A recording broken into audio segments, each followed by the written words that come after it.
están todos los que hoy nos acompañan aquí en esta gran casa de estudios llamada UACM, en Santa Marta, Acatitla? Los saludo en lengua náhuatl, en el idioma náhuatl, el idioma materno de muchos mexicanos del centro. Achto nignikino con tlazocamatis inahkewan oquichihque mochi inin tlacanechicolistli manicananmech nunutzal niseo metlahtoli. Primero agradecer a todos los organizadores, a los que hicieron posible la realización de este evento para que yo aquí les diga algunas palabras. Ashansan nontlactos Castilancopa, Pampa, Tlacamo y Nunhuescawis, y ahora hablaré nada más en español porque si no va a ser más largo todo esto. Básicamente quiero hacer algunos comentarios para no aburrirlos tanto sobre la historia del libro, un poco cómo se gesta este libro. Este libro originalmente es mi tesis de maestría en la Universidad Nacional Autónoma de México. Pero yo no pensaba, cuando entré a estudiar la maestría, yo no pensaba estudiar este tema de la desamortización. En realidad yo llegué ahí a la UNAM tratando o queriendo de saber algo más del zapatismo, de estudiar el zapatismo. Me refiero al zapatismo histórico, al primer zapatismo, al del general Emiliano Zapata, y no al neozapatismo actual, ¿no? Contemporáneo. El caso es que yo quería saber algo del zapatismo en la región de Tláhuac, porque, como decía yo, mis abuelos me platicaban desde que era pequeño, pues cosas que les habían pasado a sus papás durante la Revolución, y muchos de mis familiares se habían incorporado a las filas del Ejército Libertador del Sur. Y de eso, cuando uno veía en los libros de texto, no buscaba en las bibliotecas, pues no venía nada, si acaso una mención pequeña de Tláhuac ahí muy aisladamente. Lo que me propuse es eso, escribir una historia del zapatismo en la región de los lagos, de los antiguos lagos del sur de la Cuenca de México. Con esa idea yo entré, y para estudiar obviamente el zapatismo y entender la incorporación de la gente a las filas rebeldes, tenía uno que ir, digamos, buscando los antecedentes de cuáles eran los conflictos que habían tenido, si había algún hacendado por ahí, cómo había sido el porfiriato, digamos, en la región. Y pues inmediatamente uno se topaba con la desecación del lago de Chalco, hecha por un hacendado español, apoyado por el gobierno de Porfirio Díaz. En fin, ese tipo de cosas eran las que yo quería estudiar. Sin embargo, por azares de la vida, una maestra a quien yo admiraba bastante desde que había tomado clases con ella en la licenciatura, Margarita Carbó, pues me dijo que le pedí que si me asesoraba a ella, y me dijo que sí, que aceptaba el cargo de asesorarme. Y que fuera a su seminario, ¿no?, de estudios campesinos. Y ya voy al seminario y me dice, está bien tu tema, pero le hace falta la cuestión de desamortización, es decir, de privatización de las antiguas tierras comunales. No vas a entender, me dice, el porfiriato y lo que pasa después si no atiendes primero eso.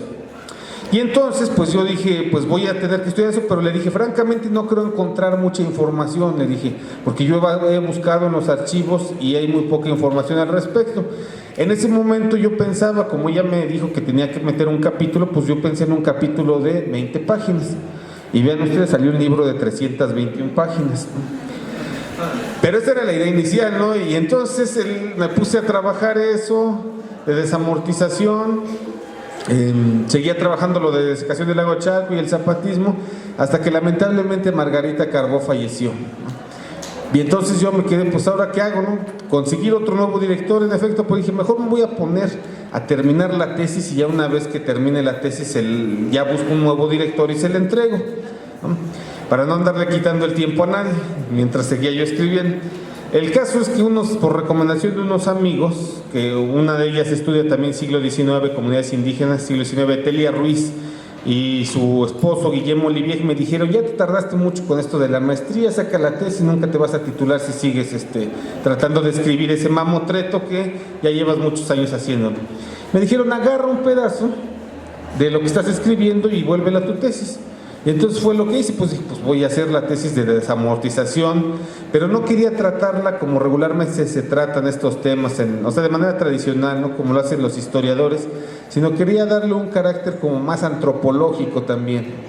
Es decir, porque nosotros los historiadores regularmente no dialogamos mucho con los antropólogos, por ejemplo, y los antropólogos tampoco dialogan mucho con los historiadores.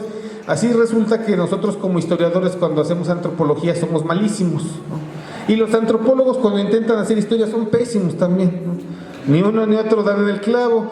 Y eso se debe a que nos hace falta mucho dialogar, pues reflexionar, debatir, ¿no? Acercarnos más. A pesar de que luego tocamos temas muy afines, cada quien tiene sus propios marcos teóricos, sus propios, pues eso, digamos, sus propios pensadores o escritores, ¿no? Que le brindan teorías diferentes. Pues lo que yo quise hacer es eso, una historia con sentido antropológico muy fuerte, para alejarme de la visión clásica del historiador de que, bueno, a ver cuántas tierras se privatizaron, en manos de quién quedaron, que eso es importante saberlo y hay que hacerlo de todas maneras.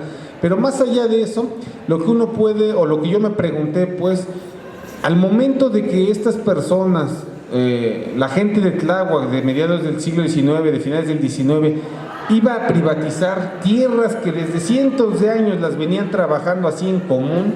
Es decir, hoy a lo mejor para la mayoría de nosotros se nos hace algo tan difícil de comprender porque todos vivimos ya en la propiedad privada, la mayoría de nosotros sabemos, tenemos una casa o un carro, ¿no? Algo tenemos, o nuestros padres pues, o nuestros abuelos tienen una casa y esa es de su propiedad y nadie se las puede quitar, ¿no? Esa es la idea.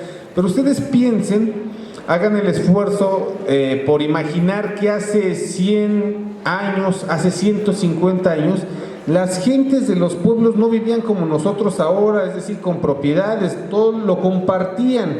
Había parcelas que eran asignadas a las familias, pero esas parcelas, si la familia, por ejemplo, moría por alguna razón o migraba, volvían a la comunidad y eran reasignadas nuevamente a otras familias.